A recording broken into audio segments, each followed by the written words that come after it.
BFM Business, BFM Crypto, le club. Amaury de Tonquédec.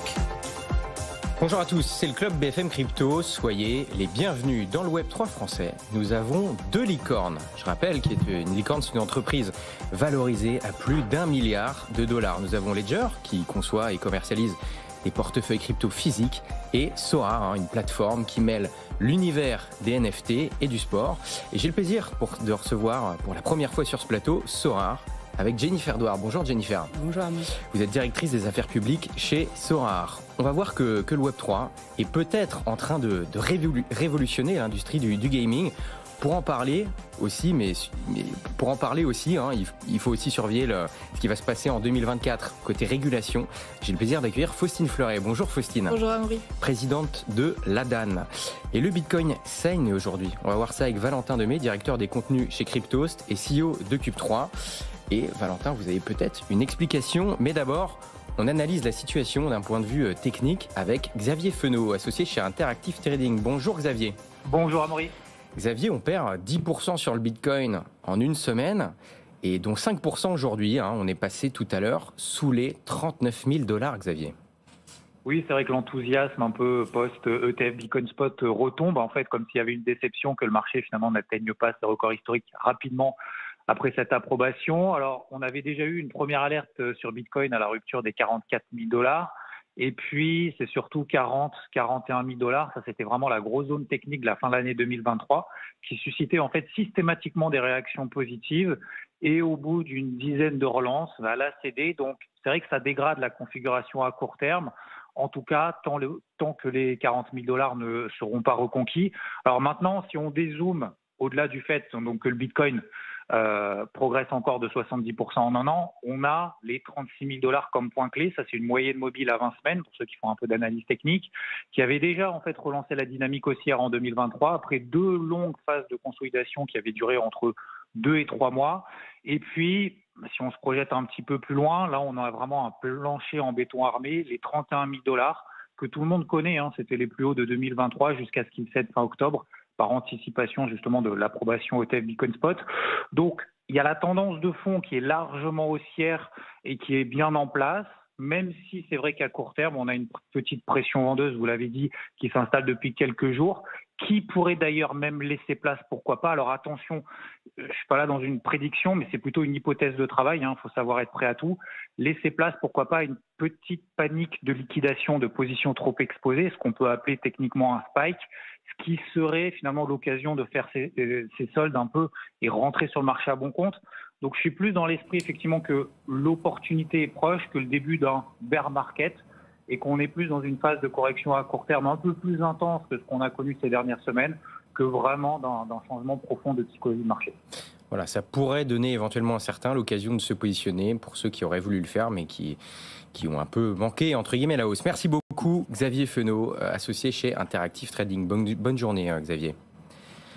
Et Valentin, on voit que cette baisse, un petit peu éclair aujourd'hui, mais qui dure depuis quelques jours, en réalité depuis l'adoption des ETF Bitcoin Spot aux États-Unis, pourrait être due potentiellement aux ventes de GBTC, de FTX. Est-ce que vous pouvez nous faire une petite mise en contexte, nous réexpliquer pourquoi le GBTC se vend et le rapport avec FTX? Oui, alors effectivement, FTX, on pensait que ça serait plus ou moins fini, qu'on en parlerait moins sur ce plateau, mais en fait, même s'il y a eu le chapitre 11, même s'il y a eu le faillite, même s'il y a eu très récemment en octobre, Sam Bankman-Fried qui est passé devant les tribunaux, on n'en finit pas d'en parler. Et effectivement, le cours des cryptos baisse, particulièrement celui de Bitcoin. On ne sait pas exactement tous les flux, mais par contre, ce qu'on peut analyser, c'est les ETF, puisque maintenant ils sont sous le radar des autorités, et on peut voir les volumes très précis des ETF et d'où proviennent ces volumes. Et si on regarde un petit peu plus près, effectivement, rappelez-vous, Amaury, on avait ce GBTC qui a été transformé, donc le BTC de Grayscale qui a été transformé donc en ETF, et on a la grande partie des volumes de vente viennent de cet ETF fraîchement donc transformé. Et quand on regarde d'un peu plus près, on voit qui possédait les différentes parts d'actions qui ont été transformées en ETF, et donc qui possède des grands nombres de Bitcoin indexés au Grayscale BTC, et on se rend compte que c'est FTX. Et on est dans une phase de marché aujourd'hui où FTX tente de retrouver une partie des actifs des clients. On avait bon, ça date d'il y a une dizaine de jours maintenant, quand Bitcoin était un peu plus haut, même davantage d'actifs issus du monde FTX que la dette détenue par FTX au profit de tous les clients. C'était autour de 8 milliards. On était donc au-dessus de 8 milliards d'actifs, puisque les cours des cryptos et de toutes les actions avaient bien remonté. Et donc, comme on est dans cette phase où il faut commencer à faire les comptes, eh bien, les actions, les différents actifs de FTX sont mis à la vente. C'est le cas de ce GBTC, en tout cas de sa nouvelle formule version ETF. Donc c'est 1 milliard, c'est la moitié du volume qui a été vendu de cet ETF-là et qui serait donc issu de FTX pour rembourser les clients donc, lésés lors de la faillite de l'année 2022 maintenant. Pardon. Ce que vous dites, c'est que FTX profiterait de cette hausse de marché, qui a priori n'est que temporaire, pour reprendre un peu de liquidité via le GBTC. Ça pourrait expliquer en partie la baisse du Bitcoin depuis quelques jours, en particulier aujourd'hui. Tout de suite, on retourne en France et on va parler, du coup, je le disais tout à l'heure, d'une de nos deux licornes, Sorare, avec vous, Jennifer Douard. On peut peut-être rappeler, pour ceux qui ne connaîtraient pas Sorare, ce que c'est. C'est quoi? C'est on collectionne des cartes de joueurs en espérant remporter des cryptos. C'est quoi? C'est un peu comme Mon Petit Gazon, pour ceux qui connaissent. Mais chez Sorare, ça se passe sur la blockchain, en particulier la blockchain Ethereum. Merci Amaury. Je crois que Sorare, avant tout, c'est une ambition, devenir le leader du divertissement sportif en ayant recours à une innovation technologique qu'est la blockchain. C'est une proposition de valeur qui a été proposée par deux fans de sport, Nicolas Julia et Adrien Montfort, aux fans de sport. Et l'idée, elle est assez simple en réalité, c'est de passer à la version 3.0 des cartes Panini de notre enfance, c'est-à-dire en fait de proposer la collection de cartes numériques à l'effigie de joueurs de football, de basket ou encore de baseball. La capacité de collectionner ces objets numériques, d'en détenir la propriété. Je reviendrai sur cet élément distinctif clé. Ça, c'est la première proposition de valeur. Et la seconde, c'est à partir du moment où je détiens ces cartes, je peux également jouer avec dans un jeu qui est proposé en ligne par Sorare, qui consiste en fait à aligner une équipe de 5 joueurs. Et en fonction des résultats dans le monde réel de ces joueurs, je peux me voir allouer des récompenses, en l'espèce des tickets pour accéder à des matchs de foot, des maillots de foot, des rencontres dans la vie réelle avec des joueurs. Donc vous voyez, c'est une proposition qui est assez globale, qui en effet a recours à la technologie puisque les cartes, elles sont inscrites sur la blockchain. Ce sont des non-fungible tokens, mais j'y reviendrai. On en a la propriété numérique, à la différence d'autres jeux plus classiques où on n'a pas la propriété de ces objets de jeu. Mais également de faire le lien avec la vie réelle en proposant à nos utilisateurs des expériences dans la vie réelle. Bon, donc en fait, la différence avec un jeu Web 2, vous savez, c'était les cartes Panini. Moi, là, comme ça, j'en vois deux. C'est quoi? C'est la propriété des actifs, entre guillemets, qu'on détient dans le jeu, et aussi le lien qui peut être fait avec le monde réel. Est-ce que vous pouvez développer un petit peu, que les gens comprennent bien, c'est quoi la différence entre un jeu Web 2 et un jeu Web 3, comme ce que propose Sorare? Exactement. Donc déjà, je crois que c'est la notion de propriété numérique, qui est une notion un peu complexe en réalité à appréhender dans la réalité. Mais je pense que la bonne comparaison à faire, c'est qu'avec un jeu vidéo classique, quand vous achetez des objets de jeu, ils sont valables dans le jeu pour une durée limitée, c'est-à-dire ou pour une durée infinie, mais en tout cas, vous ne pouvez pas les sortir du jeu. La différence avec des objets de jeu type Web3, c'est que, vous en détenez l'entière propriété. Et qu'est-ce que ça veut dire en pratique? Ça veut dire que je peux les vendre, je peux même les louer, je peux les échanger et je peux même les faire vivre en dehors du jeu. Aujourd'hui, les cartes Sorare, elles ont une existence propre en tant qu'objet de collection, objet de consommation de collection. Elles ont aussi une utilité propre dans le jeu proposé par Sorare. Mais on peut imaginer demain que d'autres éditeurs de jeux utilisent les cartes Sorare pour proposer un autre univers de jeu. Donc les cartes peuvent sortir du jeu en quelque sorte. C'est ça un des éléments essentiels. L'autre élément que vous avez mentionné, Amaury, c'est le lien avec la vie réelle. Et je crois que c'est vraiment au cœur de la proposition, de la valeur ajoutée de la proposition Sorare. C'est, je parlais de divertissement sportif au début de mon intervention, c'est de renouer un lien très fort entre les fans et leurs sportifs. Et pour ce faire, on utilise cette carte que l'on détient et qui peut nous voir octroyer des super pouvoirs comme la capacité, par exemple, de passer, c'est arrivé, on l'a proposé, une journée avec Zidane. Et donc ça, pour un fan, ça a une valeur qui est, je dirais, inestimable. Donc ça, c'est l'autre élément distinctif des jeux Web3. Bon, pour pouvoir développer cette technologie, toute cette innovation, Il faut regarder ce qui va se passer du côté du régulateur. Vous avez même la chance d'avoir une loi qui porte votre nom, donc c'est la loi Jonium, autrement appelée SORAR, hein, donc en fait qui concerne les acteurs qui proposent des jeux d'argent numériques basés sur la blockchain. Ce qu'il y a, c'est que c'est important de bien différencier. Qu'est-ce qu'il faut bien différencier pour la loi? Parce que la loi ne va pas être la même avec si on propose des jeux d'argent ou si on propose des jeux, je ne sais pas trop comment le dire, mais non financiers, on va dire. Dans quelle catégorie vous classez? Non, c'est un excellent point. Je pense que quand on développe quelque chose de nouveau, il faut nécessairement réinventer les catégories juridiques qui s'appliquent à nous. Aujourd'hui, la proposition SORAR, et on n'est pas les seuls, Faustine représente l'écosystème, elle en parlera mieux que moi, mais on a, c'est vrai, ce rôle de locomotive qu'on joue bien volontiers. L'idée, c'est d'avoir un cadre qui nous permet de nous développer sereinement avec une certaine clarté et lisibilité du droit applicable. Et donc, qui dit activité nouvelle, dit droit nouveau. C'est très difficile d'écrire du droit nouveau et on s'inspire souvent du droit existant. Aujourd'hui, on est à la frontière de plusieurs catégories. Je viens de l'expliquer, j'ai parlé de jeux vidéo. Aujourd'hui, les jeux vidéo sont généralement non régulés en réalité. Et c'est aussi un jeu où on peut se voir allouer des récompenses.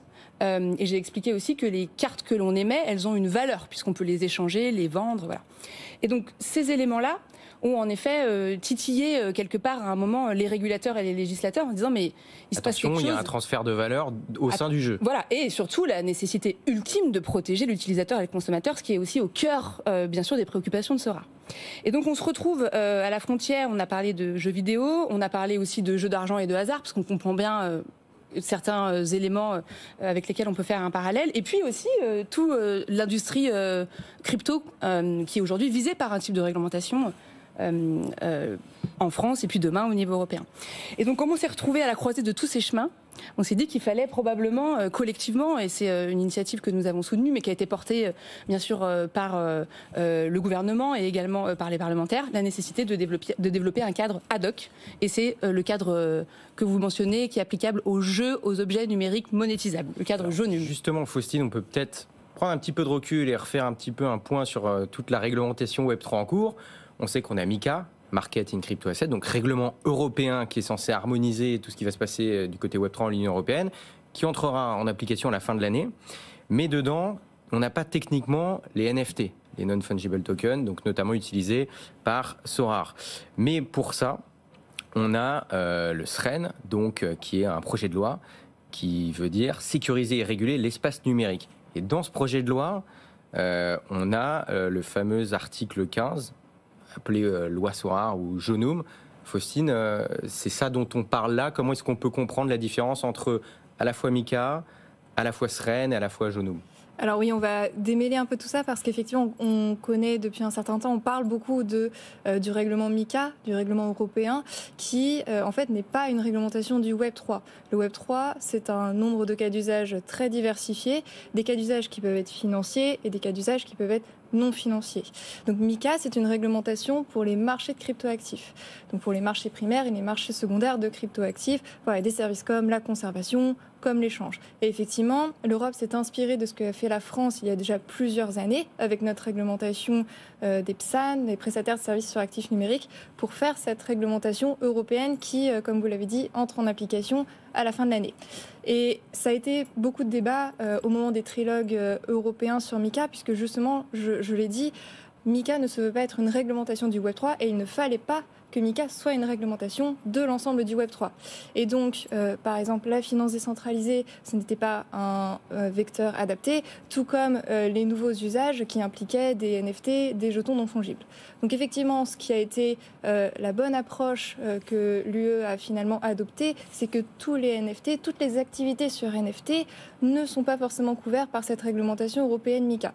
Parce que pareil, derrière les NFT, il y a des jeux, mais pas uniquement. Il peut y avoir de l'art, il peut y avoir beaucoup d'autres beaucoup d'autres activités. Donc il y a une analyse plus granulaire à faire. Donc MiCA, qui entre en application demain, c'est une réglementation des marchés. Je disais que MiCA s'est inspiré de la réglementation française. Finalement, la France a cette stratégie qu'elle fait perdurer, à savoir d'impulser les réflexions. d'avoir une anticipation sur quelle sera la réglementation demain en Europe. Donc on l'a fait pour MiCA, ça vient de la réglementation française d'EPSAN. Et en réalité, ce que fait aujourd'hui la France avec Jonum, avec ce projet de loi sécuriser et réguler l'espace numérique, c'est également anticiper ces réflexions qui demain vont devoir être menées au niveau européen sur la réglementation de ces nouveaux jeux vidéo Web3, donc on appelle Jonum demain en France, mais qui aura certainement peut-être un autre nom au niveau européen demain. Donc c'est très important. Les réglementations finalement qui vont demain impacter le Web3, elles vont être nombreuses. On en connaît quelques-unes très bien. MiCA en est un très bon exemple. On a déjà pu parler des initiatives qu'il y a sur la finance décentralisée, de la révision de la lutte contre le blanchiment et le financement du terrorisme qui va impliquer le Web3, mais il y a aussi beaucoup d'autres pièces finalement de cette réglementation qui manque, que l'on doit encore bâtir. Et dans cette construction, la France se veut précurseur et se veut moteur au niveau européen. Si on veut favoriser intelligemment le développement notamment de licornes comme Sorare, donc du gaming Web3, est-ce que les propositions qui sont actuellement inscrites dans Jonum vont dans le bon sens? Est-ce que du côté de la DAN et du côté de Sorare, vous êtes satisfait pour l'instant par ce qui est proposé par le régulateur?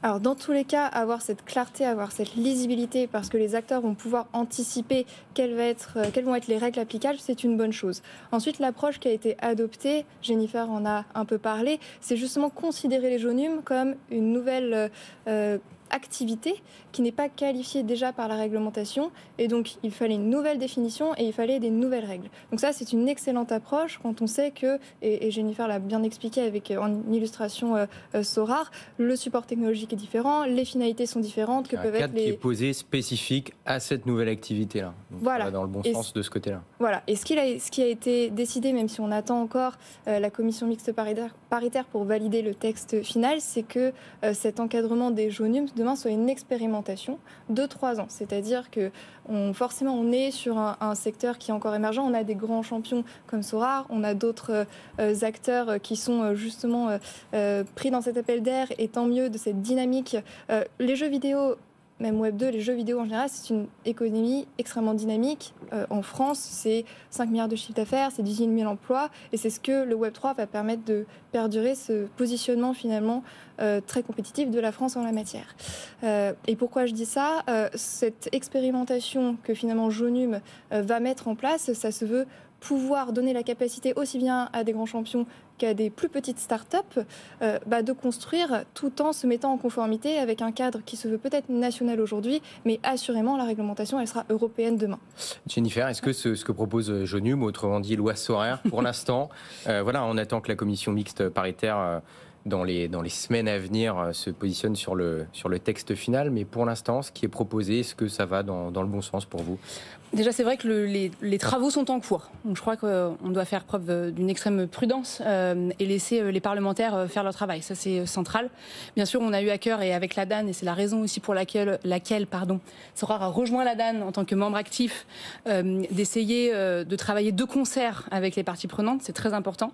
Et d'apporter aussi une bonne compréhension du marché. Ça, c'est peut-être le point liminaire. En substance, en effet, l'approche, on la soutient. On l'a d'ailleurs appelé de nos voeux. C'est-à-dire que nous, la réglementation, elle est vecteur de confiance. Ça, c'est central. Elle est vecteur de confiance vis-à-vis de nos consommateurs, de nos utilisateurs qui vont être protégés, encore plus protégés qu'aujourd'hui, avec un cadre très clair, mais aussi vis-à-vis de nos investisseurs. Et ça, vous êtes bien placés pour savoir que c'est aussi le nerf de la guerre pour soutenir le développement du secteur. Et donc, quand on est capable de dire à nos investisseurs, on est quelque chose, on est Jonum, et on n'est pas dans une espèce de flou réglementaire, ça a une force qui est bien plus importante. Donc ça c'est central. Après, bien sûr, le diable est dans les détails. Et donc il est central d'avoir quelque chose qui soit proportionné dans le cadre Jonum. Je crois qu'on y arrive, avec une définition qui soit claire et des exigences qui soient robustes, mais adapté. Et quand je dis robuste, le cadre qui est aujourd'hui posé dans le projet de loi tel que sorti de l'Assemblée nationale, il est extrêmement lourd. Nous le soutenons, puisqu'encore une fois, il est vecteur de confiance. Extrêmement lourd, à plusieurs titres, mais encore une fois, c'est légitime. Protection des mineurs, protection contre les addictions au jeu, et après tout le dispositif en matière de lutte anti-blanchiment et de lutte contre le financement du terrorisme. Ces mesures-là, elles sont clés, elles doivent être mises en place, mais encore une fois, sans pour autant brider le développement du secteur. C'est la raison pour laquelle le secteur doit être bien délimité dans la loi. C'est toute la subtilité de la réglementation. Valentin Demey, vous êtes aussi CEO de Cube3 à Angers, qui est le plus gros incubateur Web3 d'Europe. Vous avez aussi dans les entreprises incubées des acteurs ou alors des futurs acteurs du gaming Web3. Comment est-ce que vous voyez, comment est-ce que les startups incubées chez vous voient cette réglementation aujourd'hui? Un peu même question qu'à Jennifer et Faustine. Je savais qu'il fallait qu'à un moment donné je rattrape la balle au vol. Ce moment est arrivé, mais ça dénote, j'ai l'impression qu'il s'est passé des années depuis le discours d'Alexandre Sachenko à la place de Faustine. Vous vous rappelez où on était tellement loin dans la France, on était tellement à la ramasse, et au final on se rend compte qu'il y a quand même quelques belles boîtes et qu'il y a quand même quelques belles choses intéressantes.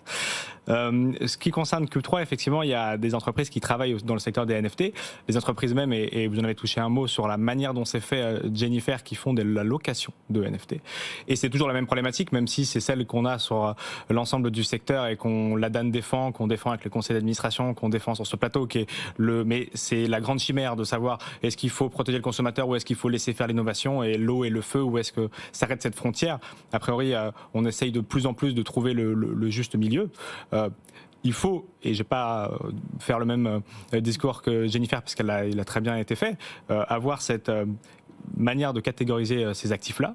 Ça a été une problématique longtemps pour les actifs numériques. C'était l'une des plus grosses attaques des détracteurs.